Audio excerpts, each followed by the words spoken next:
এই তুই যেন বয়ে বিড়ি খাস, হ্যাঁ তুই মগুলের ফুতে না, তুই বিড়ি খাস, তুই জাহান নামে যাবি। এই তুই আসো নামাজ পড়ছত না নামাজ পড়ছত তারপরে বয়ে রইছত দিম কিন্তু দুইটা, তুই তো জাহান নামে যাই, তোর বাপও জাহান নামে যাইবো। আঙ্গুরে দেখছত বংশগত ভাবে নামাজি, ছোটবেলা থেকে নামাজ পড়ি। ও চাচা কইতে আইলেন এতক্ষণে? ইব্রাহিম কিছু বলবা? আপনি এত করে কইতে আইছেন, জামাত তো শেষ। আসলে আজকে একটু দেরি হয়ে গেছে, জমিনে কাজ করছিলাম। শোনেন, এমনি দেরি করে নামাজ আইলে হইব, আগে নামাজ পড়তে হইব। কামটা আগে না নামাজ আগে?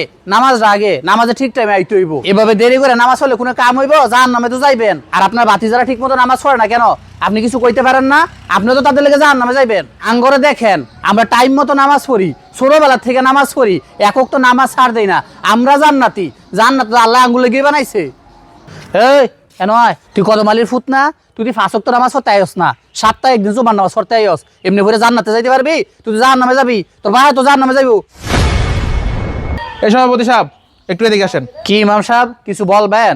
সভাপতি সাহেব, আপনি ছোট বড় সবাই জাহান্নামী বলেন, এটার কারণ কি? আরে আপনি কি সয়ে দেখেন না, এগুলো ঠিক মতো নামাজ পড়ে না, দিনের পথে চলে না, মাঝে মধ্যে আইসা খালি জুমার নামাজ পড়ে, তো এগুলো জাহান নামে যাইব না তো কই যাইব? আর আমরা দেখছেন ছোটবেলা থেকে নামাজ পড়ি, ফাঁসক তো।